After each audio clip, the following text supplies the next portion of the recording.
ओम शांति। अव्यक्त वतन से अव्यक्त वतन का अलौकिक निमंत्रण आज मिलने के लिए बुलाया है। यह अव्यक्त मिलन अव्यक्त स्थिति में स्थित होकर मना सकते हो, समझ सकते हो। आज देख रहे हैं कौन कौन कितने शक्ति स्वरूप बने हैं।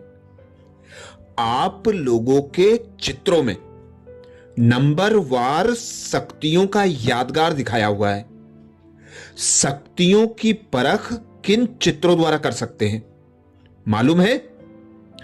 आपको अपने शक्तियों को परखने का चित्र मालूम नहीं है। भिन्न भिन्न नंबरवार शक्तियों का यादगार बना हुआ है। अपना चित्र भूल गए हो। शक्तियों के चित्रों में भिन्न भिन्न रूप से और फिर भुजाओं के रूप में नंबरवार शक्तियों का यादगार दिखाया है। उन चित्रों में कहां कितनी भुजाएं, कहां कितनी भुजाएं दिखाते हैं। कोई अष्ट शक्तियों को धारण करने वाली बनती है, कोई उससे अधिक, कोई उससे कम। कहां 4 भुजाएं, कहां 8 भुजाएं और कहां 16 भुजाएं भी दिखाते हैं। नंबरवार हैं। तो आज बाप दादा देख रहे हैं हर एक में कितनी शक्तियों की धारणा हुई है। मास्टर सर्वशक्तिमान कहलाते हैं ना। मास्टर सर्वशक्तिमान अर्थात सर्व शक्तियों को धारण करने वाले।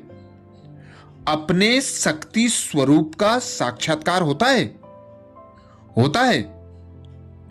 अव्यक्त वतन में हरेक का शक्ति रूप देखते हैं तो क्या दिखाई देता है?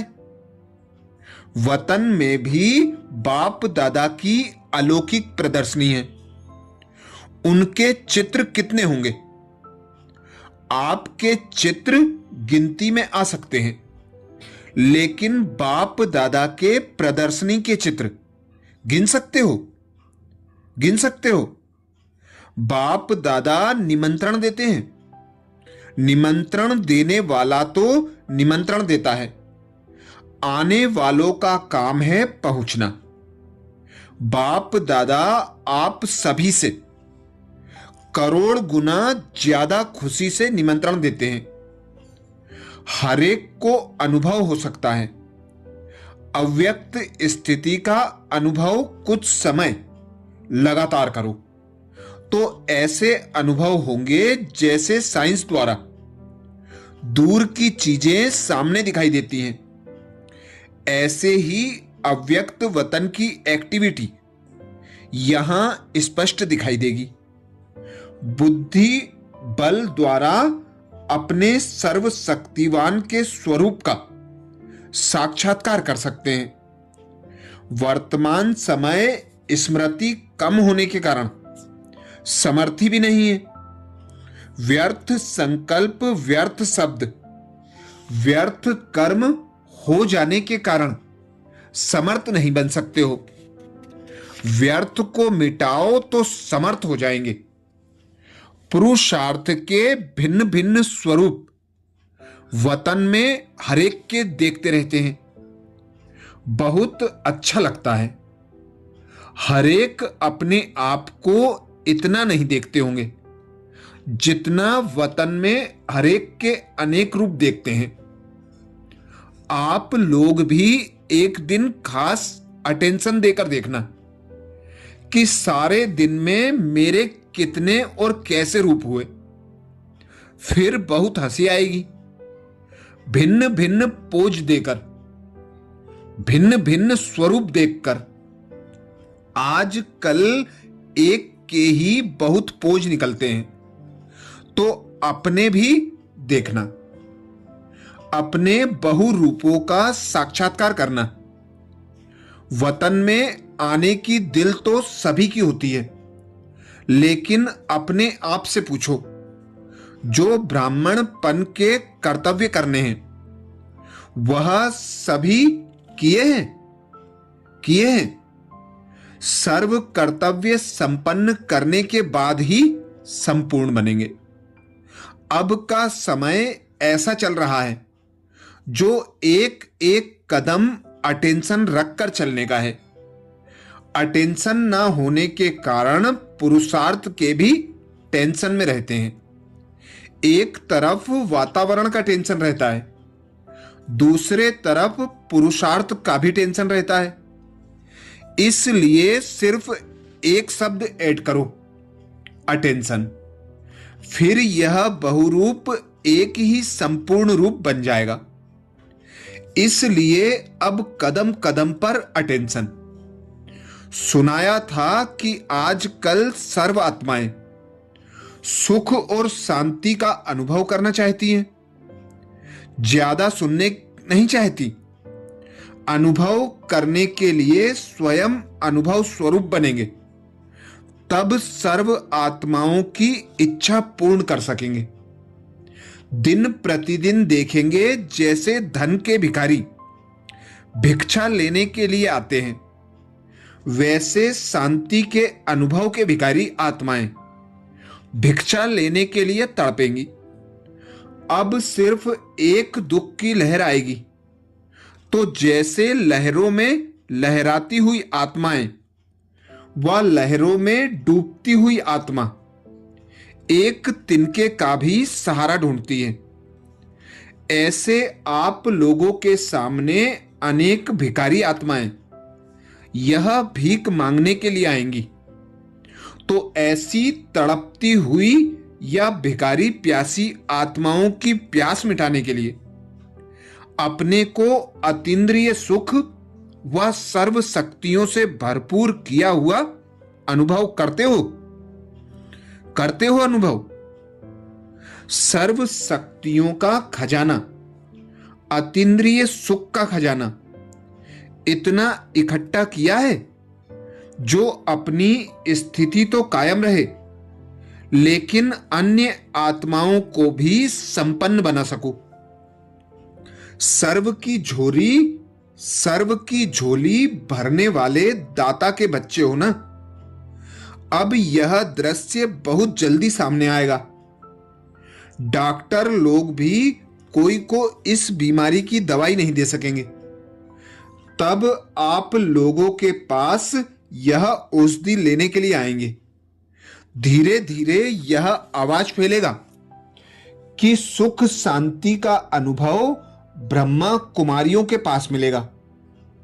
भटकते भटकते असली द्वार पर अनेक आत्माएं आकर पहुंचेंगी। तो ऐसे अनेक आत्माओं को संतुष्ट करने के लिए स्वयं अपने हर कर्म से संतुष्ट हो संतुष्ट। संतुष्ट आत्माएं ही अन्य को संतुष्ट कर सकती हैं। अब ऐसी सर्विस करने के लिए अपने को तैयार करो। ऐसी तड़पती हुई आत्माएं 7 दिन के कोर्स के लिए भी ठहर नहीं सकेंगी। तो उस समय उन आत्माओं को कुछ ना कुछ अनुभव की प्राप्ति करानी होगी।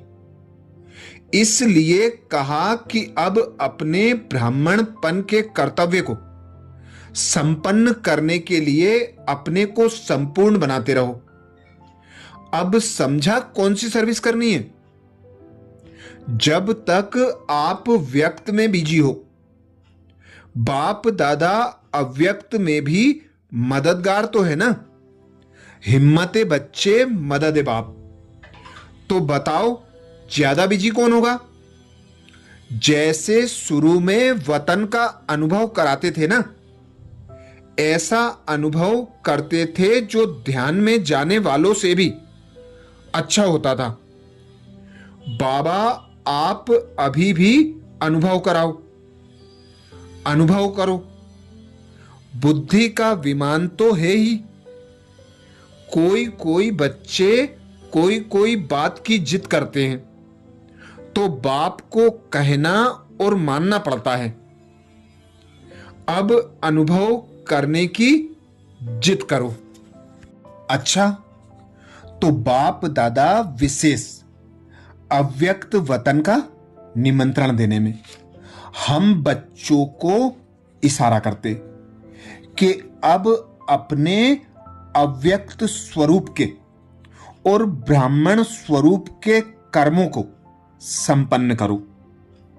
जब कर्म करना है तो कर्मेंद्रियों का आधार लो, और कर्म हुआ तो इस देह से, देह के पदार्थों से, देह के संबंधों से, देह की दुनिया से उपराम हो जाओ। अपने को संपूर्ण संपन्न फरिश्ता स्थिति में अनुभव करो, और जब समय मिले खुद को निराकारी आत्मा अनुभव कर निराकारी दुनिया परम धाम की सैर करो। जितना जितना व्यक्त से उपराम होंगे उतना उतना अव्यक्त स्थिति का अनुभव कर सकेंगे।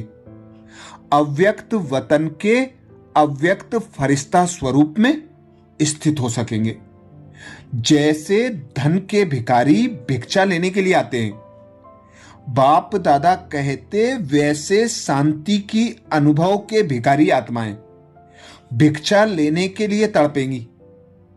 जैसे लहरों में लहराती हुई आत्माएं व लहरों में डूबती हुई आत्मा एक तिनके का सहारा ढूंढती हैं, ऐसे आप लोगों के सामने अनेक भिखारी आत्माएं यह भीख मांगने के लिए आएंगी। तो ऐसी तड़पती हुई प्यासी आत्माओं की प्यास मिटाने के लिए अपने को अतीन्द्रिय सुख व सर्व शक्तियों से भरपूर करो, संपूर्ण संपन्न बनो, तो ही अव्यक्त वतनवासी अव्यक्त फरिश्ता स्वरूप में स्थित हो सकेंगे।